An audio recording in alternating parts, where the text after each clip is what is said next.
Alô, bom dia, Shabbat Shalom, você está no canal Professor Belei, no 9º dia do primeiro mês, do primeiro ano da grande tribulação. Eu sei que tem gente que não gosta disso, mas o ano que começou no dia 7 de janeiro começou bastante tribulado, portanto é sim uma grande tribulação. Tem gente que não gosta, porque a Bíblia não dá datas, e grande tribulação é um termo bíblico. Respeitando os mais puristas na interpretação escatológica, digo apenas que é o ano da grande tribulação, porque começou com uma grande tribulação, e nós estamos vendo aí as consequências do mau começo desse ano para a liberdade, principalmente. E o tema de hoje foi sugerido por um amigo do canal, que perguntou, fez uma excelente pergunta: professor, agora que Trump foi afastado, foi tirado do caminho, como ficará do caminho dos globalistas? Como ficará o acordo de Abraão? Como ficará o tratado de paz entre Israel e países árabes sem Donald Trump? E qual é o papel do Catar nessa história? Bem, a pergunta fantástica, importante, merece sim uma boa consideração. Em primeiro lugar, é preciso dizer que Donald Trump, por mais que tenha deixado o cargo de presidente, ainda não oficialmente, mas acontecerá, não ficará de fora do acordo de paz, ainda que não apareça. Aliás, o não aparecer é o X da questão. Eu estou mais convencido do que nunca de que as pessoas mais importantes da política ou do establishment são aquelas que geralmente não aparecem ou aparecem pouco. Quem tem mais de 50 anos, por exemplo, como eu, lembrará de uma figura bastante opaca no cenário político, mas muito influente aqui no Brasil nos anos do regime militar, Golbery Couto e Silva. Quem não lembra dele? Pois é, Golbery Couto e Silva foi o general que organizou a esquerda no Brasil. Sim, um Fernando Henrique avant la lettre, como se diz em francês. Um Fernando Henrique que veio antes de Fernando Henrique. Foi ele que deu, digamos assim, o presente aos trabalhadores ao ajudar a criar em torno de Lula o mito do trabalhador que chegaria ao poder. Pois é, Golbery Couto e Silva era uma eminência parda, não aparecia, ficava no lusco-fusco, mas tinha muita influência. Henry Kissinger, por exemplo, o que fez Golbery Couto e Silva no cenário nacional, fez Kissinger no cenário global. Também aparecia pouco, ainda que impactasse todas as vezes em que aparecia por conta de sua voz um tanto quanto fantasmagórica, mas tinha muito poder.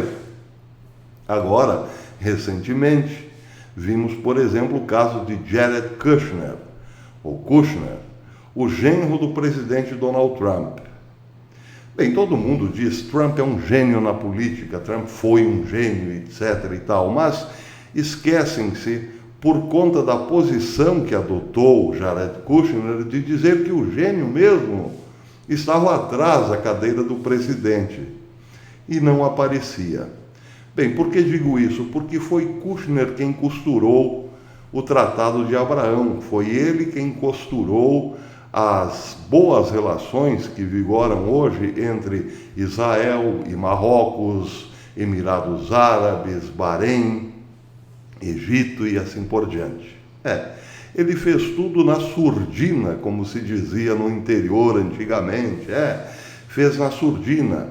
Devagarinho ele costurou, devagarinho e na moita, ele costurou um plano de paz para sustentar um, digamos assim, exilado político, que pode ser o caso de Donald Trump, por muito tempo no eixo, ou melhor, na crista da onda dos acontecimentos mundiais.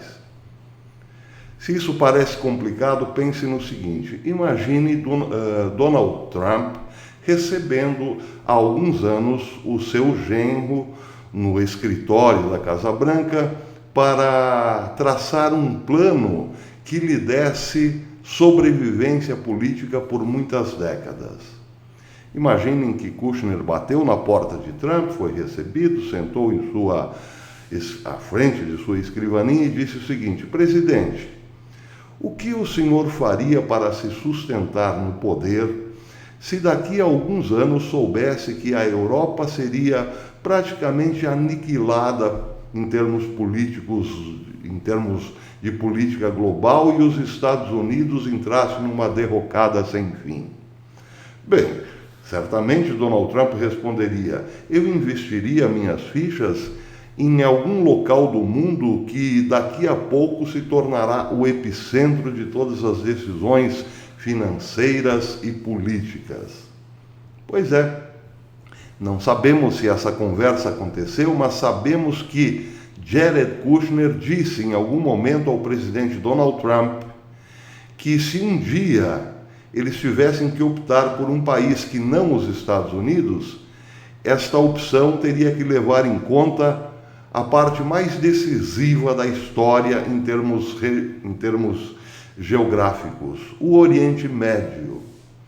Segundo Kushner, o Oriente Médio, por conta de Israel e dos países árabes e da relação desses com o Criador do universo, por mais convulsões que houvesse, continuaria de pé em todas as circunstâncias possíveis e imagináveis.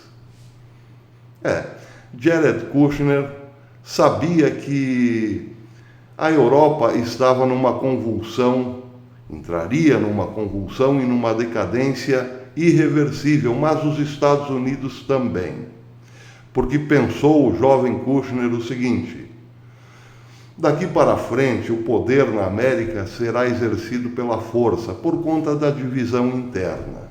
Eu já cheguei a fazer uma alusão a isso num vídeo recente. Hoje, na circunstância política da América, será muito difícil para Biden governar, como seria para Trump, sem o uso da força extremada. Como Biden governará os próximos 4 anos na América? Uma força policial, para conter, de modo a não deixar dúvidas, os seus oponentes, que são muitos. Trump teria que fazer o mesmo, claro. E isso implica numa América cada vez mais envolvida com o seu próprio problema e mais ausente do problema geopolítico, das questões geopolíticas. Hoje, por exemplo, se Biden subisse hoje, dia 9, na cadeira da presidência, ele teria um grande problema pela frente. Não seria a Amazônia do Brasil, nem o Oriente Médio, seria a própria casa. Como administrar um país dividido? Pois é, a concentração do próximo presidente será toda ela para o seu quintal. E isso quer dizer que os Estados Unidos ficam de fora do resto do mundo. Ou seja, saem de cena para resolver um problema interno. A mesma coisa com a Europa. A Europa, ao criar a União Europeia, estabeleceu um controle rígido sobre si mesma e está envolvida nele até hoje. Não tem mais uma presença forte, nem cultural, nem militar no resto do mundo. Aliás, mal consegue manter a OTAN, aquela que lhe dá sustentação, em pé, sem as contradições internas. A Europa acabou e os Estados Unidos estão seguindo o mesmo caminho. O que sobrou? Qual será o centro hegemônico do mundo daqui para frente? Bem, Kushner disse algum tempo atrás ao presidente Trump: será o Oriente Médio. E aí teve carta branca para fazer essa costura que pode durar muitas e muitas décadas. Só que a costura tinha um probleminha, e o probleminha chamava-se Catar. Catar financiava um eixo que também pretendia a hegemonia. A hegemonia, em primeiro lugar, sobre o mundo islâmico. E isso levava em conta, claro, o domínio do povo árabe. O eixo era Catar, o próprio Catar, Turquia e Irã. O Catar, com dinheiro a dar com o pau, começou a financiar esse eixo no sentido de tirar a hegemonia da Arábia Saudita sobre todo o Islã e passá-la ao Irã ou à Turquia, tanto fazia no caso do Catar. Bem, acontece que em meados de 2017, 4 países revoltaram-se contra o Catar e cortaram relações diplomáticas. Foi uma bomba atômica no mundo árabe. Egito, Arábia Saudita, Bahrein e Emirados Árabes cortaram relações com o Catar. E para voltar às boas, fizeram algumas exigências, como, por exemplo, que o Catar restringisse laços diplomáticos com o Irã, acabasse com o apoio a grupos terroristas como Irmandade Muçulmana e o Hezbollah, fechasse a rede Al Jazeera e agências de notícias como Al Arabi Al Jaded e Middle West Eye, e encerrasse a presença militar turca no próprio país, no Catar. Bem, o Catar não aceitou nada disso. De 2017 para cá, esta inimizade ou essa quebra, este corte nas relações com os países árabes que eu citei, trouxeram prejuízo, sim, ao Catar, mas também a países árabes como Emirados Árabes e Bahrein. E foi exatamente nisso que se concentrou Jared Kushner, porque uma vez identificado o problema para que se fizesse um grande, sólido acordo entre Israel e os países árabes, era preciso sim dominar o Catar, ou melhor, trazê-lo para o seu lado. Parece que está acontecendo. Enquanto todos se concentravam nos problemas do Capitólio, da Casa Branca e das contagens de voto, do problema, enfim, acontecido nesse ano, no ano de 2020, de 3 de novembro para cá, o garoto Jared Kushner concentrava-se exclusivamente em resolver o problema do Catar. Bem, esta semana o príncipe da Arábia Saudita recebeu alegremente o príncipe do Catar. Em sorrisos e abraços conversaram sobre um possível acordão tirando do caminho a Turquia e o Irã e colocando a Arábia Saudita novamente como o centro hegemônico do mundo árabe e muçulmano, e a Arábia Saudita de boa com Israel. Estaria aí formado um grande bloco capaz de transferir o eixo do poder mundial para o Oriente Médio. Bem, agora, é claro, precisa se perguntar, mas e os globalistas? Os globalistas estão apostando no outro eixo, o eixo que envolve Irã, Turquia, China e Rússia. A Rússia é preciso fazer algum ajuste ainda. É preciso tirar do poder Vladimir Putin. Aí, para os globalistas, estará tudo certo e dominado. Vem aí uma nova disputa, não mais nos Estados Unidos, não mais entre esquerda e direita, republicanos e democratas ou Donald Trump e globalistas. Vem aí uma nova disputa no Oriente Médio entre clãs, entre poderosas famílias ou entre globalistas.